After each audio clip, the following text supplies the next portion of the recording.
একজন লোক তার মেয়েকে খুবই ভালোবাসত।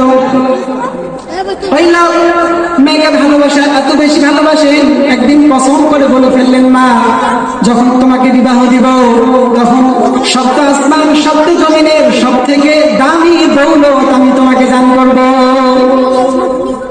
মুহতারাম হাজিরিন, দিন চলে গেল। ইমাম শাফি রাহমাতুল্লাহির জামানার ওই লোক, তার মেয়ে যখন বিবাহের সময় এসে গেছে, মেয়ে যখন উপযুক্ত হয়ে গেল, লোক পরেশানিতে পড়ে গেল।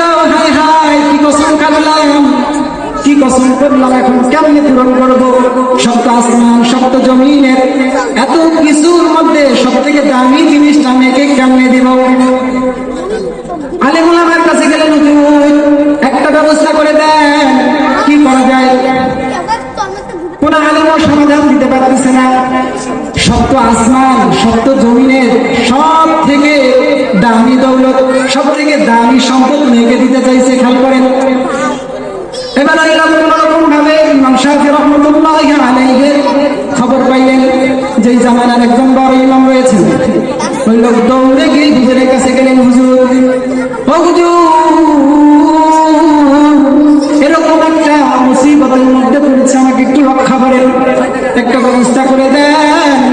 যদি ব্যবস্থা করে না দেন তাহলে হয়তো আমার কি উপায় হবে বুঝতেছি না। ইমাম শাফি রাহমাতুল্লাহি আলাইহি বললেন, বাবা কি হয়েছে একটু বলো।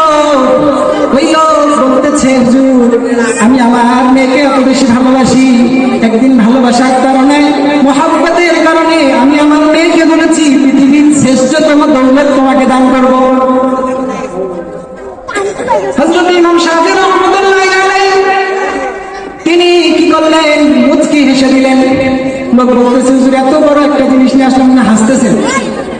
ইমাম শাফি রাহমাতুল্লাহি আলাইহি বললেন, বাবা তুমি যে জিনিসের কথা বলেছো সেটা তোমার ঘরেই রয়েছে, তুমি জানো না? বললো, হুজুর কি জিনিস? বললো, তোমার মেয়েকে কি কোরআনের শিক্ষা দিয়েছ? ওই লোক ডাকতে বললো, হুজুর মেয়েকে তো যখন ছোটবেলায় ছিল, মেয়ের শৈশবকালে কোরআনের শিক্ষা দিয়েছে। ইমাম শাফি রাহমাতুল্লাহি আলাইহি বললেন, তাহলে তুমি আরো এক ধাপ এগিয়ে গেছো। ইমাম শাফি রাহমাতুল্লাহি আলাইহি ডাকতে বললেন, বাবা চিন্তার কোনো কারণ নাই, তুমি তোমার মেয়েকে বিবাহের সময় একটা কালামুল্লাহ শরীফ উপহার দিয়ে দিও। বললো, হুজুর কেমনে?